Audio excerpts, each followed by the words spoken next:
इस movie Journey to the West में हम एक मॉन्क को देखते हैं जिसके 3 साथी होते हैं, एक फिश मॉन्स्टर, एक पिग मॉन्स्टर और एक मंकी किंग। दरअसल मॉन्क ने इन तीनों को अपने कब्जे में किया हुआ था और अपना गुलाम बनाया हुआ था। ये मॉन्क की मदद किया करते थे। अब मूवी के शुरू में मॉन्क हमें एक ऐसी जगह पर सोया हुआ दिखाया जाता है जहाँ के लोग बहुत छोटे थे। उसके आसपास छोटे छोटे टेम्पल्स भी थे। वो लोग उससे डर रहे होते हैं और मॉन्क को भी कुछ समझ नहीं आ रहा होता कि मैं यहाँ पर क्यों हूँ। तभी मॉन्क का लीडर वहाँ पर आ जाता है और उसे एक रोशन यानी चमकती हुई रिंग देता है। वो कहता है कि ये लो, इसे अपने सिर के पीछे लगा लो, अब से तुम इनके राजा हो। जैसे ही वो रिंग पहनता है वहाँ पर अजीब व गरीब चीजें होने लगती हैं, जैसे कि रिंग खुद ही डिस्ट्रॉय होने लगता है। मॉन्क काफी परेशान था कि हो क्या रहा है और तभी परेशानी में ही उसकी आंख खुल जाती है। असल में उसका एक ख्वाब था, वो एक जगह पर सोया हुआ था और अब डर के उठ चुका था। वो जिस जगह सो रहा था उसके आसपास सर्कस हो रही थी। वहाँ के सब लोग उससे कहते हैं कि आप भी सर्कस में हिस्सा लेना। अब जो उसके पास गुलाम थे यानी फिश मॉन्स्टर और पिग मॉन्स्टर, वो उनकी सूरत में, उनकी फॉर्म में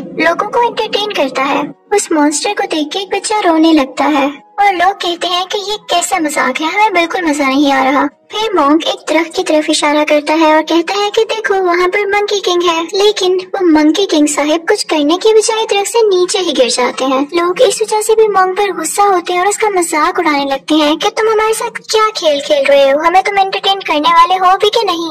मॉन्क कहता है कि थोड़ा हौसला रखो और उनसे मीठी मीठी बातें करके उन्हें अपनी तरफ कर लेता है। उसी दौरान मंकी किंग भी उठ जाता है और अपने बाकी साथियों यानी पिग मॉन्स्टर और फिश मॉन्स्टर से कहता है कि हमें मिलकर कुछ करना होगा, तुम लोग मुझे मारना और हम इन लोगों को एंटरटेन करेंगे। लेकिन लोग अभी भी उनका मजाक उड़ा रहे थे तो इस बात पर पिग मॉन्स्टर को गुस्सा आ जाता है। वो उधर खड़ी हुई एक औरत पर अटैक करने की कोशिश करता है। लोग उसे पकड़ लेते हैं। मंकी किंग भी उसे मना करता है और कहता है कि ऐसा ना करो। वो फिर भी बाज नहीं आता तो मंकी किंग उसका ध्यान बटाने के लिए पूरी सर्कस खराब करने लगता है। वो हर चीज तबाह करता जा रहा था। मॉन्क उसे मना करता है लेकिन वो उस पर ही गुस्सा हो जाता है और अब तक बहुत देर हो चुकी थी क्योंकि पूरी सर्कस डिस्ट्रॉय हो चुकी थी। मूवी की असल कहानी तो अब यहाँ से शुरू होती है जब एक औरत अपनी माँ को एक एक्सोर्सिस्ट के पास लाती है। उसका कहना ये था कि उसकी माँ पर किसी का साया है। उसकी हरकतें कुछ ठीक नहीं लग रही थी क्योंकि वो वहाँ पर खड़ी तो बूढ़ी औरतों को कहती है कि ये मेरी बेटियां हैं। एक्सोर्सिस्ट इस बात पर बहुत हैरान होता है और फिर वो बढ़ता है उसकी माँ की तरफ ताकि उसका पोत या उस पर जो भी साया है उसको खत्म कर सके।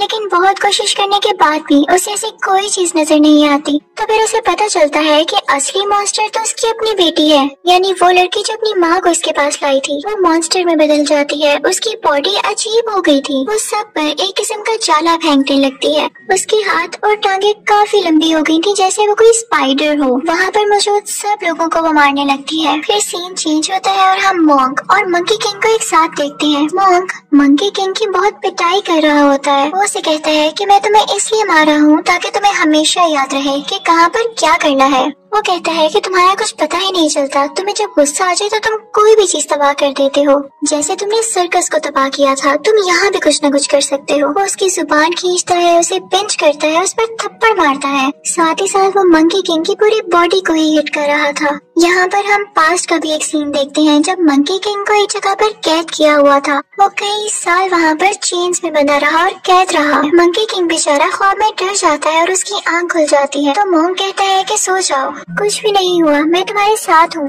अगले दिन हम देखते हैं कि मॉन्क को पानी चाहिए था और वो पानी की तलाश में घर में जाता है। उस घर में सिर्फ लड़कियां ही थी और वो भी बहुत ज्यादा। हर लड़की दूसरी लड़की से ज्यादा खूबसूरत थी। वो सब उनको देखते ही रह जाते हैं। पिग मॉन्स्टर को एक लड़की अच्छी लगने लगती है और मंकी किंग भी एक लड़की के सामने बैठ जाता है लेकिन उसे तंग कर रहा होता है क्योंकि असल में वो लड़कियां कोई और क्रिएचर्स थी।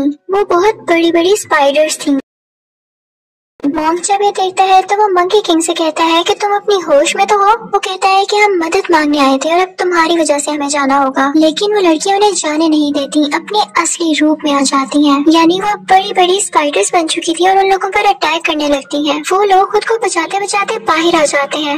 मंकी किंग के सामने सबसे बड़ी स्पाइडर आ जाती है और वो उसी तरह उसकी जुबान खींचता है जैसे मॉन्क ने उसकी खींची थी और इस तरह से वो स्पाइडर को मार देता है। जब मॉन्क को ये पता चलता है तो वो मंकी किंग से कहता है कि तुम्हें मैनर्स कब आएंगे, तुम कब सुधरोगे।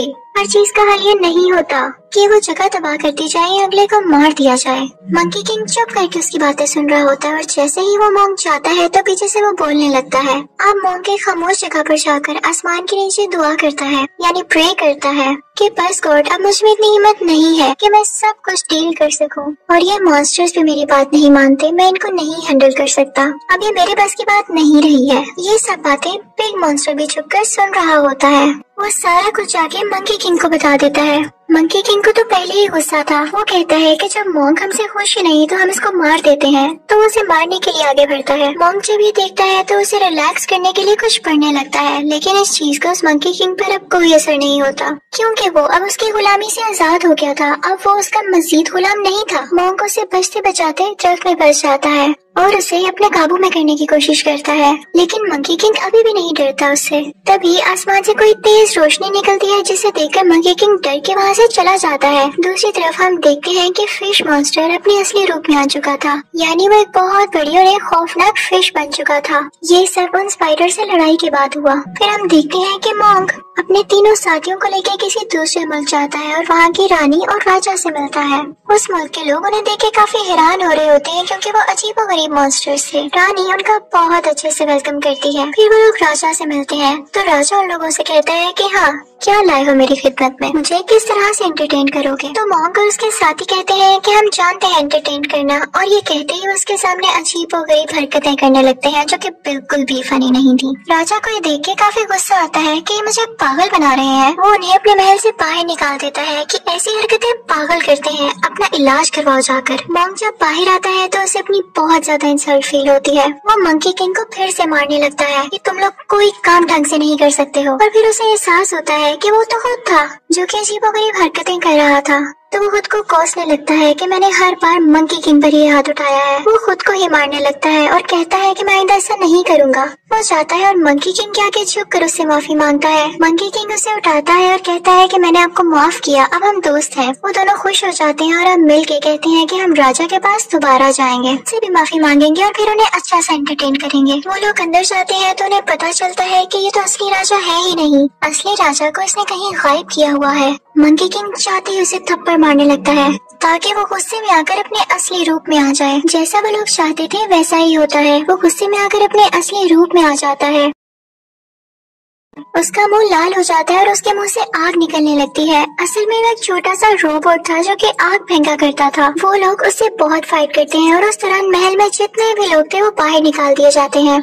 मंकी किंग क्योंकि बहुत गुस्से वाला था तो उसे बहुत जोर से हिट करता है, जिससे वो दूर जाके गिरता है। फिश मॉन्स्टर इस चीज का फायदा उठाते हुए अपने मुंह से बर्फ फेंकता है, जिसकी वजह से वो रोबोट फ्रीज हो जाता है। और फिर वो जाते हैं असली राजा की तलाश में। उस रोबोट मॉन्स्टर ने असली राजा को जमीन के नीचे कैद किया हुआ था। मोंग उस रोबोट राजा को कैद करके रानी को दे देता है और असली राजा को बचा लिया जाता है। असली राजा मोंग और उसके साथियों से बहुत खुश था और वो कहता है कि मांगो, तुम्हें क्या चाहिए। मोंग उसे कुछ नहीं मांगता तो असली राजा खुद ही उसे तोहफे में बहुत सारी लड़कियां दे देता है कि अब से ये तुम्हारी खिदमत किया करेंगी। मोंग कहता है कि नहीं, मैं इन सबको अपने साथ लेके नहीं जा सकता, पर हाँ मैं ये चाहता हूँ कि इन सबको आजाद कर दिया जाए, रिहा कर दिया जाए। तो वो सब लड़कियां कहने लगती हैं कि नहीं, हम इसी जिंदगी में खुश हैं, हमें आजाद नहीं होना। लेकिन उनमें से एक लड़की खामोश होती है। राजा उसे अपने सामने बुलाता है और कहता है कि क्या हुआ। वो लड़की कुछ नहीं बोल रही होती तो राजा उसे गाने के लिए कहता है और कहता है कि इस गाने के साथ डांस भी करो। वो लड़की बहुत डरी हुई थी लेकिन वो वैसा ही करती है। वो बहुत नाजुक और प्यारी लड़की थी। वो राजा को पसंद आने लगती है और वो उसे अपने साथ ले जाता है, ये कहकर कि अब ये मेरे साथ रहेगी।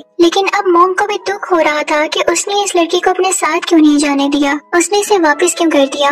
मोंग को दूसरी लड़कियां छोड़ने का कोई दुख नहीं था। मोंग अपने साथियों के साथ वहाँ से बाहर आ जाता है, लेकिन अभी भी वो उसको मिस कर रहा था। तो वो सोचता है कि मैं राजा के पास वापस जाऊंगा और उस लड़की को इनाम के तौर पर दोबारा मांगूंगा। राजा कहता है कि अब तो बहुत देर हो चुकी, ये मेरे साथ ही रहेगी क्योंकि मैं इसे पसंद करने लगा हूँ। मोंग बहुत उदास हो जाता है और उसकी उदासी देखते हुए रानी राजा से कहती है कि उसको ये लौटा दें। राजा उसकी बात मान लेता है और अब वो लड़की मोंग को दे दी जाती है। अब वो लड़की हर जगह उनके साथ साथ होती थी। मंकी किंग को ये देखकर बहुत गुस्सा आ रहा था कि वो लड़की मोंग के साथ इतनी अटैच क्यों हो रही है, क्योंकि उसे लगता था कि ये लड़की एक शैतान है, एक डीमन है। वो मोंग से कहता है कि मैं आपको ये बात बताना चाहता हूँ कि वो लड़की इंसान नहीं है और हमें नुकसान पहुँचा सकती है। वो इस चीज का सबूत ढूंढने के लिए कभी तो उस लड़की का ब्लड लेता है और कभी तो उसे हर्ट करता है, लेकिन मॉन्क उसे मना करता है। तो मंकी किंग कहता है कि ठीक है, अगर ये लड़की इंसान है तो इससे कहें कि हमें अपने गाँव लेकर जाए, हमें इसकी फैमिली से मिलना है। मॉन्क उस लड़की से ऐसा कहता है तो वो लड़की उन सबको अपने गाँव लेकर आती है, अपने घर वालों के पास। उस लड़की के घर वाले मॉन्क और उसके साथियों को बहुत अच्छे से ट्रीट करते हैं, और जब मंकी किंग कहीं से साबित नहीं कर पाता कि वो डीमन है तो वो गुस्से में आकर उल्टा उसके घर वालों पर ही अटैक करना शुरू कर देता है। मॉन्क उसे डांटता है कि तुम्हारा दिमाग खराब है,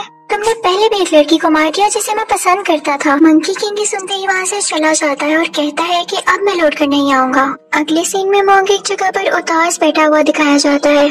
तभी वहाँ पर वो लड़की आती है और उसे पूछने लगती है कि आपको क्या हुआ है। तो मॉन्क उसको उस लड़की की बातें बताने लगता है जिसे वो पसंद किया करता था। वो लड़की उसकी बातें बहुत प्यार से और ध्यान से सुन रही होती है, तो मॉन्क को इसमें वही लड़की नजर आने लगती है। वो दोनों भी बातें कर ही रहे होते हैं कि वहाँ पर फिश मॉन्स्टर और पिग मॉन्स्टर आ जाते हैं और मॉन्क को बताते हैं कि मंकी किंग बहुत गुस्से में आया हुआ है, वो हर जगह फसाद फैला रहा है, हर चीज तबाह कर रहा है, और तो और उसने इस लड़की के माँ बाप को भी मार डाला। और अब उसका अगला शिकार है ये लड़की। वो लड़की भाग के अपने गाँव में जाती है और मंकी किंग भी उसके पीछे पीछे आ जाता है। वो उसे मारने ही वाला होता है कि तभी वहाँ पर मॉन्क भी आ जाता है। वो मंकी किंग से कहता है कि तुम्हें गलत फहमी हुई है, इस लड़की का कोई कसूर नहीं है, इसे छोड़ दो। वो लड़की मॉन्क के पीछे होती है। अब मंकी किंग मॉन्क पर ही अटैक करने आ रहा होता है। तभी वो लड़की मंकी किंग के पाँव पकड़ लेती है और कहती है कि ऐसा नहीं करो, इसको नहीं मारो। लेकिन मंकी किंग उस लड़की को हिट करता है जिससे वो दूर गिरती है और अब वो उसे मारने के लिए आगे बढ़ता है,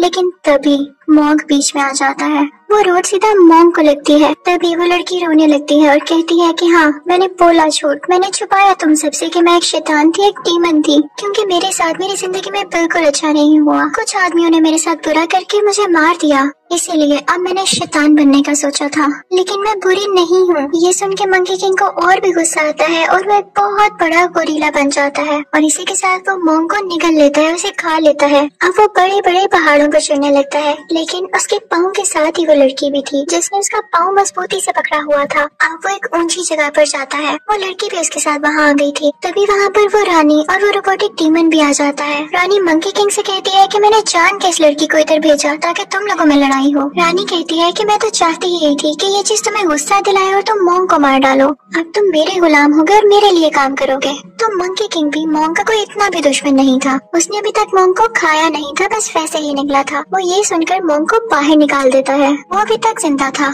मॉन्क बाहर आकर रानी से कहता है कि क्या आप हमें बेवकूफ समझती हैं? या आप समझती हैं कि इस दुनिया में सिर्फ आप ही एक अक्लमंद है? जिस तरह आपकी प्लानिंग थी इस तरह ये हमारी भी प्लानिंग थी। मंकी किंग शुरू से ही मेरी तरफ था और ये हमारा प्लान था कि वो वहाँ से नाराज होकर जाएगा ताकि आप लोगों पर ये इम्प्रेशन पड़े कि हमारी तो आपस में ही नहीं बनती। अब उन सब में फाइट शुरू होने लगती है और वो एक दूसरे का मुकाबला करते हैं। वो पिग मॉन्स्टर और फिश मॉन्स्टर उस रोबोटिक डीमन को दोबारा से वैसे फ्रीज करके तोड़ देते हैं और अब मॉन्क और उस रानी में लड़ाई चल रही थी। रानी फौरन से पानी में जाती है और बुढ़ा का स्टैचू बाहर निकाल लाती है। मंकी किंग भी उस पर मुसलसल अटैक कर रहा था क्योंकि वो जानता था कि ये एक डीमन है और बुढ़ा एक अच्छे इंसान थे, वो अपनी पावर कभी भी एक डीमन को नहीं दे सकते। मंकी किंग अपनी स्टिक निकालता है और पानी में चला जाता है, लेकिन जैसे ही वो पानी में जाता है उससे से दो स्टैचूज और बाहर आ जाते हैं और मंकी किंग पर अटैक करने लगते हैं। मंकी किंग को समझ नहीं आ रहा होता कि बुढ़ा उस डीमन की मदद क्यों कर रहा है। वो बहुत ज्यादा जख्मी हो जाता है, लेकिन तभी एक बड़ा सा हाथ पानी से बाहर आता है जो कि रियल यानी असली बुढ़ा का था। वो